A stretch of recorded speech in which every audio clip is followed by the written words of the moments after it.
Hello दोस्तों, आपके अपने YouTube channel AP sir Ballia में स्वागत करते हैं। आज लेकर आ गए हैं क्लास 10 के विज्ञान जो चैप्टर नंबर 5 है, तत्वों का वर्गीकरण। एक भाई ने कमेंट किया जिसका नाम है राजवीर, जो राजस्थान बोर्ड से बिलोंग करते हैं। उन्होंने कमेंट किया कि हमको विज्ञान का चैप्टर 5 चाहिए, आज ही वीडियो अपलोड कर देंगे। ठीक, इसके लिए आप लोग को बता दे रहे हैं कि एक व्हाट्सअप नंबर हर वीडियो में रहता है। अगर किसी भी टॉपिक में आपको दिक्कत है उस पर SMS करेंगे, आपका टॉपिक तुरंत ही चला जाएगा। ठीक, चलो सीधे टॉपिक को स्टार्ट करते हैं।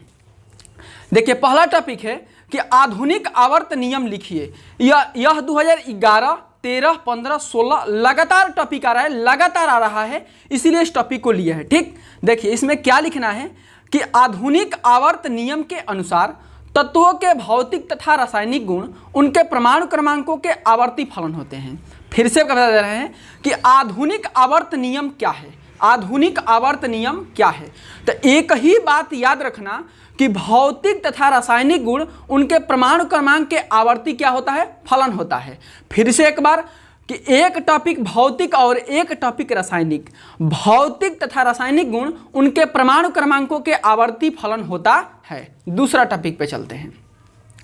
दूसरा टॉपिक है जो VVI क्वेश्चन है, एकदम वेरी इंपॉर्टेंट, एकदम 100% गारंटी है कि यह क्वेश्चन आ जाएगा कि मेंडलीफ का आवर्त नियम क्या है, इसकी व्याख्या कीजिए। मेंडलीफ का आवर्त नियम इस चैप्टर का सबसे ज्यादा इंपॉर्टेंट क्वेश्चन है। लिखेंगे इसमें कि इस नियम के अनुसार तत्वों के भौतिक व रासायनिक गुण उनके परमाणु भारों के आवर्ती फलन होता है, अर्थात तत्वों के उनके परमाणु भारों के बढ़ते क्रम में रखने पर समान गुण वाले तत्व एक नियमित अंतराल के बाद होते हैं। आपको कहां से इसको याद करना है, यह तो पूरा टॉपिक लिखे हैं, लेकिन याद कहां से करना है? बस याद करना है कि तत्वों के उनके परमाणु भारों के बढ़ते क्रम में, तत्वों के परमाणु भार के बढ़ते क्रम में रखने पर समान गुण वाले तत्व एक नियमित अंतराल में प्राप्त होते हैं। यह भी कह सकते हैं कि तत्वों के परमाणु भारों के बढ़ते क्रम में रखने पर एक समान गुण वाले तत्व प्राप्त होते हैं। अगले टॉपिक पे चलते हैं। अगला टॉपिक है कि विकर्ण संबंध पर संक्षिप्त टिप्पणी लिखे। विकर्ण संबंध पर संक्षिप्त टिप्पणी यह कम से कम 3 बार आया है। कितने बार? 3 बार आया है। चलिए टॉपिक को बताते हैं। विकर्ण संबंध क्या होता है? ठीक, इसको कई तरीके से पूछता है कि विकर्ण पर टिप्पणी लिखिए, विकर्ण संबंध पर संक्षिप्त टिप्पणी लिखिए, और यह भी लिख सकता है कि विकर्ण संबंध पर क्या अभिप्राय है। 3 टाइप से क्वेश्चन पूछा जाता है। इसमें क्या लिखना है कि आवर्त सारणी में दूसरे, इसको समझना है, नहीं समझेंगे तो घबरा जाएगा। ठीक, इसको एकदम बिल्कुल समझना है, समझते रहिए कि आवर्त सारणी में दूसरे आवर्त के तत्व, दूसरे आवर्त के तत्व अगले समूह तथा तीसरे आवर्त के तत्वों के साथ गुणों में समानता प्रदर्शित करते हैं। ये तत्व विकर्ण पर स्थित है, इसीलिए इसे विकर्ण संबंध कहते हैं। आपको फिर से एक बार समझा रहे हैं। देखिए यहाँ पे अगर यहाँ से समझ में नहीं आता है तो यहाँ समझाएंगे। ठीक, पूरा उदाहरण लेकर समझा रहे हैं कि आवर्त सारणी में जो दूसरा आवर्त के तत्व होगा वो अगले आवर्त के तत्व तथा तीसरे आवर्त के तत्वों के साथ गुणों में समानता प्रदर्शित करते हैं। ये तत्व विकर्ण पर स्थित होता है, इसे विकर्ण संबंध कहते हैं। अगर नहीं समझ में आया तो एक बार फिर से देखें और अगले अंदाज से देखिए। उदाहरण में जैसे कि यह समूह नंबर फर्स्ट है, समूह नंबर क्या है? फर्स्ट है, और यह समूह नंबर सेकंड है, थर्ड है और 4 है। क्या लिखे हैं उसी के बारे में बता रहे हैं। जो लिथियम है पहला समूह है, वो दूसरे समूह के तत्वों के साथ समान गुण किया है। जो दूसरा समूह के तत्व है वो तीसरे समूह के तत्वों के समान गुण किया है।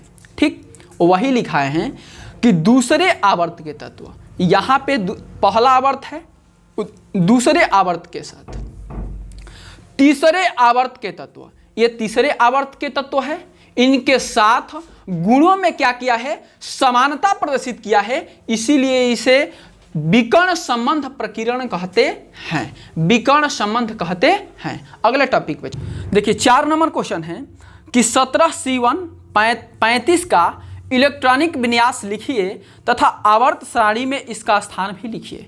यह क्वेश्चन बहुत कम पूछा जाता है, लेकिन इसी अंदाज का दूसरे टाइप से कैसे पूछा जाता है कि परमाणु क्रमांक 17 वाले तत्व का आवर्त सारणी में वर्ग तथा आवर्त लिखिए, वर्ग तथा आवर्त लिखिए। यह क्वेश्चन 2013, 14, 15, 16, 17, 18, 20 लगातार पूछा है। ठीक, देखिए इसको एकदम आसान तरीके से कैसे लिखना है। 17 का जब इलेक्ट्रॉनिक विन्यास करेंगे तो आपका 2, 8 और 7 आएगा। कितना आएगा? 2, 8 और 7। सबसे पहले इलेक्ट्रॉनिक विन्यास कर दिए तो 17 का इलेक्ट्रॉनिक विन्यास किए तो 2, 8, 7 आया। ठीक, देखिए इसमें क्या लिखें, इसके इलेक्ट्रॉनिक विन्यास में 3 कोष है। कितने कोष? First, second, third. कितने कोष हुए? 3 कोष हुए। तथा इसके अंतिम कोष में कितने इलेक्ट्रॉन हैं? इसके अंतिम कोष में कितने इलेक्ट्रॉन हैं? 7 इलेक्ट्रॉन हैं। तो लिखेंगे कि इसके अंतिम कोष में 7 इलेक्ट्रॉन हैं। अतः 17 C1 35 आवर्त सारणी में तृतीय आवर्त के 3 फलन है, तो तृतीय आवर्त के 7 कोष है। अंतिम कोष में कितने कोष है? तो 7 है। तो सप्तम ए समूह में स्थित है। आपको फिर से एक बार समझाते हैं। सबसे पहले 17 का इलेक्ट्रॉनिक विन्यास 2, 8, 7 लिखेंगे। इसमें अंतिम कोष कितने हैं? कितने कोष है? तो 3 कोष हुआ, 3 कोष हो गया। इसके अंतिम कोष में कितने इलेक्ट्रॉन हैं? तो 7 इलेक्ट्रॉन हैं। 7 इलेक्ट्रॉन लिख दिए। अतः आवर्त सारणी में तृतीय आवर्त यानी 3 कोष है, तो तृतीय आवर्त। अंतिम कोष में 7 कोष है, तो सप्तम ए समूह में स्थित है। अगले टॉपिक पे चलते हैं। देखिए, संक्रमण तत्वों पर संक्षिप्त टिप्पणी लिखिए। एकदम बिल्कुल आसान तरीके से बचा रहे, एकदम बिल्कुल आसान। मेंडलीफ ने केवल 8वें समूह के तत्वों को संक्रमण तत्व माना जाता है।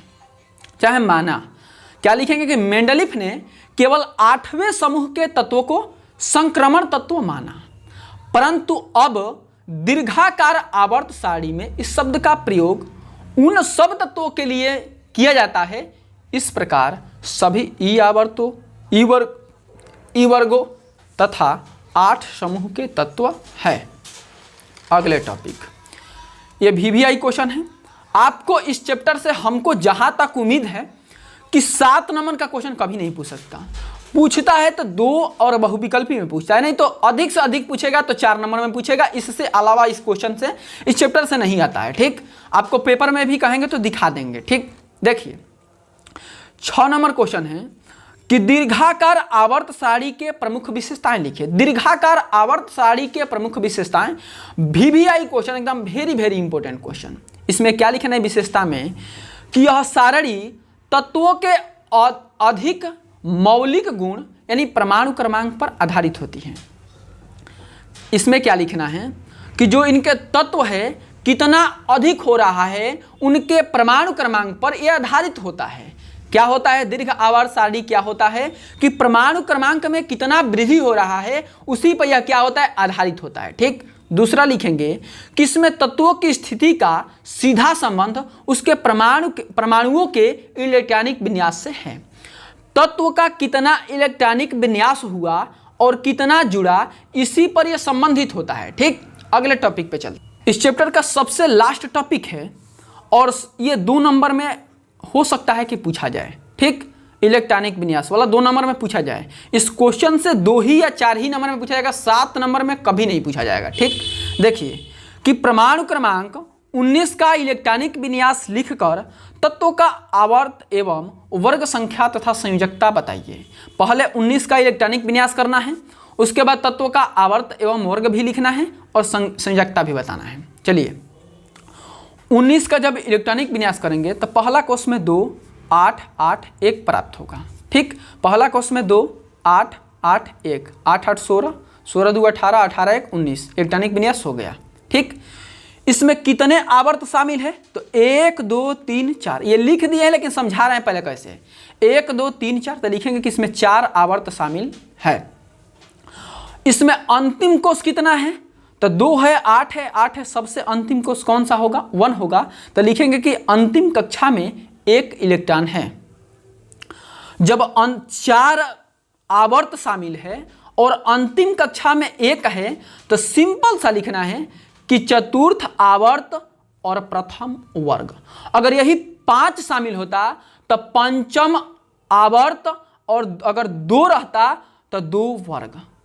सिंपल सा है कि इसमें कितने शामिल हैं, तो 4 शामिल हैं, तो चतुर्थ आवर्त। अंतिम इलेक्ट्रॉन कितना है, तो 1 है, तो प्रथम वर्ग। अगर 2 रहता तो सेकेंड वर्ग, चाहे द्वितीय वर्ग। 3 रहता तो तृतीय वर्ग।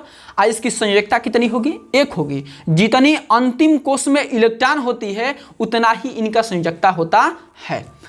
अगर पूरा टॉपिक समझ में आ गया होगा तो चैनल को सब्सक्राइब कीजिए, वीडियो को लाइक कीजिए, और अपना डाउट क्लियर करने के लिए हर एक वीडियो में व्हाट्सएप नंबर दिया रहता है, उस पर SMS करेंगे तो आपका कोई भी टॉपिक होगा 1 से 2 दिन के अंदर या 2 से 3 घंटे के अंदर आपके यहाँ चला जाएगा। मिलते हैं नेक्स्ट वीडियो में।